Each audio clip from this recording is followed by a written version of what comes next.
آرزو پر زندگی کی ہے اساس، آرزو ہی سے ہو اپنی خود شناس، آرزو سے چشم و گوش و ہوش تیز، مشت خاک اس کی بدولت لالہ خیز، جو نہ تخم آرزو کو دل میں بوئے، اینٹ پتھر بن کے اپنی آپ کھوئے، آرزو سرمایہ سلطاں و میر، آرزو جام جہاں بین فقیر، آرزو سے آب و گل آدم ہوا، بندہ اپنے آپ سے محرم ہوا، گر شرر اٹھے ہماری خاک سے، ذرہ افزوں ہو کہیں افلاک سے، پورے آذربانی کعبہ ہوا، خاک کو اس نے بنایا کیمیا، تو بھی قالب میں خودی تعمیر کر، اپنی مشت خاک کو اکسیر کر۔ اب علامہ اقبال ان اشعار میں آرزوؤں کے متعلق بتا رہے ہیں، ڈیزائرز کے متعلق،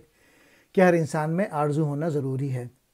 اقبال کہہ رہے ہیں تو نئی آرزوؤں کا نقاش بن، تیری پرانی آرزوئیں امنگوں کی معمولی اہمیت بھی نہیں، تو عظیم مقاصد کی آرزوئیں پیدا کر کے ان کے حصول کے لیے کوشش کر، تاکہ دنیا میں تو اپنی سربلندی میں زندگی بسر کر۔ یعنی اقبال کہہ رہے ہیں پہلے اپنے ویژن بنا، پھر ان کا پلان بنا، پھر ایکشن کر، پھر ایگزیکیوٹ کر اور اپنے گولز حاصل کر۔ یعنی بڑا ویژن بنا، بڑے خیالات بنا، بڑے مقاصد کو اپنے ذہن میں رکھ۔ زندگی کی بنیاد آرزو پر ہے، اپنے آپ کو اپنی آرزو سے پہچان۔ یعنی اگر تیری آرزو معمولی ہے تو تیری زندگی کی بھی کوئی اہمیت نہ ہوگی، اور اگر تیری آرزو عظیم ہے اور تو اس کے حصول میں کوشش کر رہا ہے تو تیری زندگی عظیم ہوگی۔ لہٰذا خود میں عظیم آرزوئیں پیدا کر۔ آنکھ، کان اور عقل میں تیزی آرزو سے پیدا ہوتی ہے۔ مٹھی بھر خاک آرزو سے لالے کا پھول اگانے والی بنتی ہے۔ مٹی بے حس چیز ہے، لیکن اگر اس میں حرکت و حرارت کی آرزو پیدا ہو تو اس میں سے پھول اور پودے اگنے لگتے ہیں۔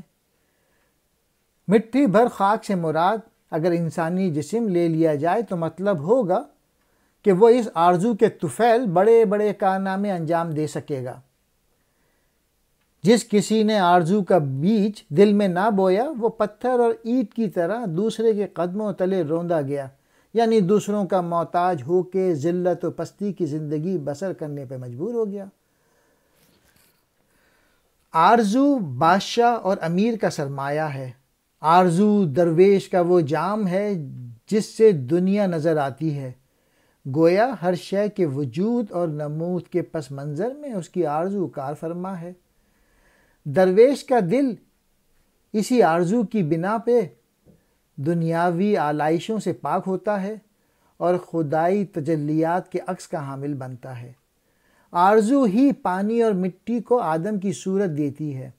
آرزو ہمیں اپنی ذات سے آشنا کرتی ہے، یعنی آرزو ہی انسان کے جسم میں انسانیت کی خوبیاں پیدا کرتی ہے اور اسے اس کی خودی سے آگاہ کر کے خلیف الارض اور نائب خدا کا مقام دلاتی ہے۔ آرزو ہماری خاک سے چنگاری کی طرح پھوٹتی ہے اور ذرے کو آسماں کی سی وسعت دیتی ہے۔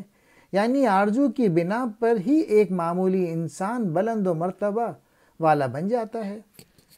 ازر کے بیٹے یعنی حضرت ابراہیم علیہ السلام نے کعبے کی تعمیر کی اور ایک نگاہ سے خاک کو سونا بنا دیا، یعنی انہوں نے بڑے بڑے بتوں کا گھر توڑ کر خدا کی عبادت کا ایک عظیم مرکز خانہ کعبہ بنا دیا۔